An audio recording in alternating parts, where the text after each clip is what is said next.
তারা একে অপরের সাথে যুদ্ধ লিপ্ত হয়ে যেত, একে অপরের সাথে যুদ্ধ করতে করতে নিজের জীবন দিয়ে দিত, কতল হয়ে যেত। সন্তান আল্লাহর নবী সাল্লাল্লাহু আলাইহি ওয়াসাল্লাম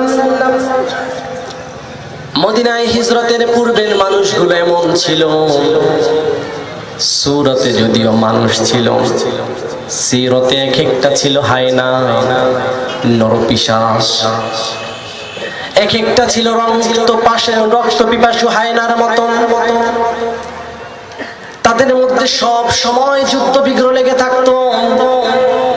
এক কওম আরেক কওমের সাথে, এক গোত্র অপর গোত্রের সাথে দিনকে দিন, বছরকে বছর, যুগের পরে যুগ যুদ্ধই করে যেত। তুচ্ছ এবং সামান্য বিষয় নিয়ে, কোন কোন রিওয়ায়েতে এসেছে এমন ছোটখাটো বিষয় নিয়ে তারা যুদ্ধ বিগ্রহে জড়িয়ে যেত।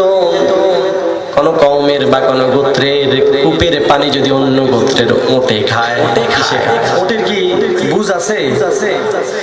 ওটে পানি খেয়েছে কেন, এই বিষয়টাকে কেন্দ্র করে তারা একে অপরের সাথে যুদ্ধ লিপ্ত হয়ে যেত, একে অপরের সাথে যুদ্ধ করতে করতে নিজের জীবন দিয়ে দিত, কতল হয়ে যেত। সন্তানকে ওসিয়ত করে যেত, আমি পারি নাই, ওদের গোত্রের ওট আমাদের পানি খেয়েছে, এর বদলা, এর প্রতিশোধ তুই নিবি। ইসলাম আসার পর, দিন আসার পর, দিনের সুশীতল ছায়াতলে যখন সবগুলো মানুষ চলে আসলো, মানুষের মধ্যে ভ্রাতৃত্ববোধ, মানুষের ভিতরে মায়া, স্নেহ, প্রীতি, সব কিছু যিনি ঢুকিয়ে দিয়েছেন তিনি কে? জোরে বলেন না কে? আল্লাহ। উল্লেখযোগ্য দুইটা কওম, দুইটা গোত্র, একটা ছিল আউস আর একটা হচ্ছে খাজওয়াজ। এরা বছরকে বছর যুদ্ধে লিপ্ত থাকতো। এক কওমের সাথে আরেক, এক গোত্রের সাথে আরেক গোত্র আত্মীয়তার সম্পর্ক করতো না। এক গোত্রের লোকেরা আরেক গোত্র দেখলে এমনি টেরা চোখে দেখতো, এই মনে হয় ধরবে। কিছুটা আমাদের দেশে অল্প কিছুদিন আগেও এমনটা ছিল। মতাদর্শের ভিন্নতা, দলের ভিন্নতা, ব্যক্তির পছন্দ অপছন্দনীয়তা, এর মধ্য দিয়ে যদি পার্থক্য থাকে, এই লোকটা যেমনই হোক না কেন তারা দেখলে আর চোখে দেখতে এমন লোক এই দেশে ছিল কি ছিল না? আপনারা এই দেশে ছিলেন না তো, আপনারা তো পাকিস্তান থেকে আসছেন, ছিল এরকম লোক। আল্লাহ রাসূল সাল্লাল্লাহু আলাইহি ওয়াসাল্লামের আগমনের পূর্বে মানুষগুলো এমন ছিল।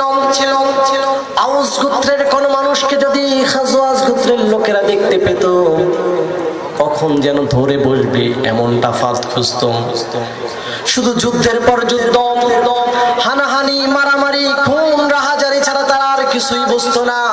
কিন্তু আল্লাহ রাব্বুল আলামিন যখন দিনের সুশীতল ছায়াতলে তাদেরকে আনলেন, আল্লাহ রাব্বুল আলামিন তাদেরকে যখন ইসলামে প্রবেশ করালেন, হেদায়েত যখন দিয়ে দিলেন, আল্লাহ রাব্বুল আলামিনের এই কোরআনের রহমতে তারা এমন সম্পর্ক করেছে, আপন ভাইয়ের জন্য যেমনটা করে না, এর চেয়েও বেশি একজন মুসলমান অপর মুসলমানের জন্য করে। কন্যা সুবহানাল্লাহ। আল্লাহর নবী সাল্লাল্লাহু আলাইহি ওয়াসাল্লামের প্রিয় সাহাবীরা যারা হাদিস রওয়ায়াত করেছেন, এই আয়াতগুলোর শানে নুজুল যারা বলেছেন, মুহাদ্দিস মুফাসসিরের মধ্যে মুজাহিদ ছিলেন অন্যতম। মুহাজির সাহাবীদের মধ্যে উনি বলছেন, ইসলামের পূর্বে আর পরে এই দৃশ্যটা এত সুন্দর ছিল। পূর্বের মানুষগুলো ছিল একজন আরেকজনের শত্রু, একজন আরেকজনকে দেখলেই মনে হয় আক্রমণ করবে, অ্যাটাক করবে, হামলা করবে, হত্যা করবে। কিন্তু যখন ইসলামের ছায়াতলে তারা আসলো, একে অপরের সাথে এত সুন্দর সম্পর্ক করেছে, জিহাদের ময়দানে তারা নজিরবিহীন অবস্থায় ইসলামের সহযোগিতা করেছে, যেমন সহযোগিতা নিজ পরিবারের ভাই ভাইয়ের জন্য করে না। কন্যা সুবহানাল্লাহ। এমন মহব্বত, এমন মায়া সৃষ্টি করে দিয়েছেন যেই বিধানটা দিয়ে, সেই বিধানের নাম কি? অর্থাৎ এই কোরআন, এই সূরা আল ইমরানের 103 নম্বর আয়াতে এগুলোই বলতেছে। এখন 103 নম্বর আয়াতে যে কথাগুলো বলতেছে শুনবেন তো? জোরে বলেন, শুনবেন? শুনে কি করবেন? আমল করতে হবে। কি করতে হবে? এই 3টা আয়াতের মধ্যে 4-5টা আমল আছে। এই আমলগুলো করতে একটু কঠিন। একটা আমল সহজ, সেটা বলে দেব। যে আমলগুলো দেওয়া হবে আল্লাহর তরফ থেকে, কোরআন থেকে, আমল করার চেষ্টা করবেন ইনশাআল্লাহ। 1 নাম্বার আমল আল্লাহ রাব্বুল আলামিন সূরাতুল আল ইমরানের মধ্যে জানিয়ে দিচ্ছেন, ওয়া'তাসিমু বিহাবলিল্লাহি জামিআন ওয়া লা তাফাররাকু। আল্লাহ রাব্বুল আলামিন বলেন, ওয়া'তাসিমু বিহাবলিল্লাহি জামিআন ওয়া লা তাফাররাকু। তোমরা আল্লাহর রজ্জুকে শক্ত করে সকলে মিলে ধরো। তোমরা সকলে আল্লাহর রজ্জুকে শক্ত করে ধরো। ওয়া লা তাফাররাকু, দলাদলি করো না। 1 নাম্বার আমলের নাম কি?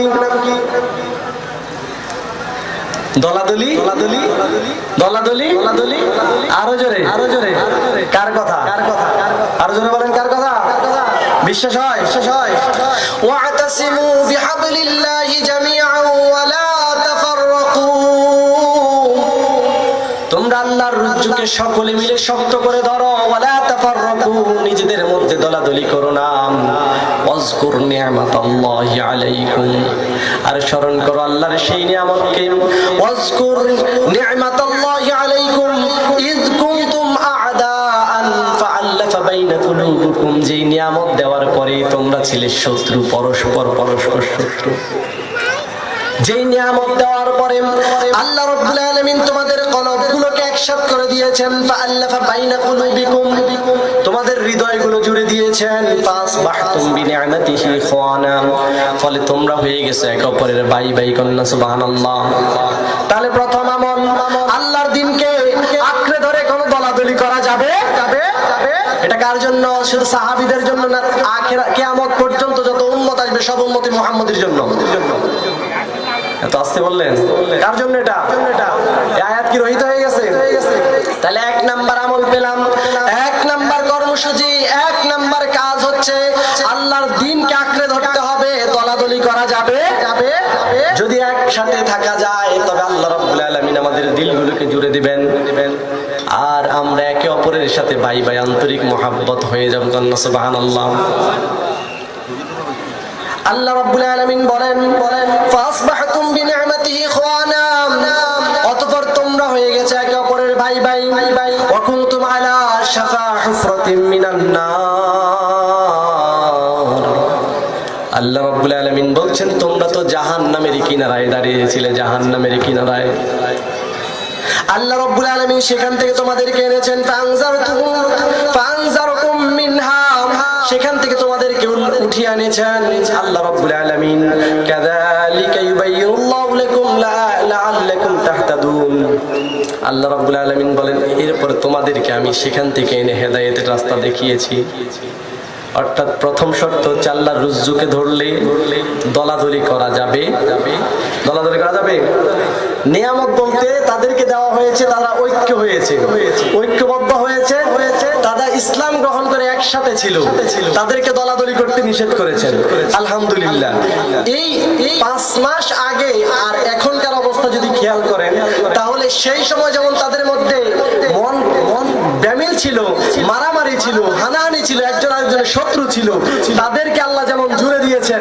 এখন আমরা যে কথা বলতে পারতেছি, এই নিয়ামতটাও আমাদেরকে কিছু দিছে কি দেয় নাই? তাহলে আমাদের মধ্যে দলাদলি বন্ধ করা দরকার আছে না নাই? আমাদেরকে তো মিশন দিয়ে দিয়েছেন এই জমিনে শুধু আল্লাহর আইন বাস্তবায়ন করা, এটার বাইরে আর কোনো কথা তো থাকতে পারে না। থাকতে পারে? তাহলে আমাদের মধ্যে দলাদলি থাকবে? দলাদলির দরকার নেই। আল্লাহ রাব্বুল আলামিন বলতেছেন, এই যে নিয়ামত দিয়েছি সেটাকে দায়েম এবং কায়েম রাখার জন্য তোমাদের আরো কিছু কর্মসূচি আছে। ওয়ালতাকুম মিনকুম উম্মাতুন ইয়াদউনা ইলাল খায়র।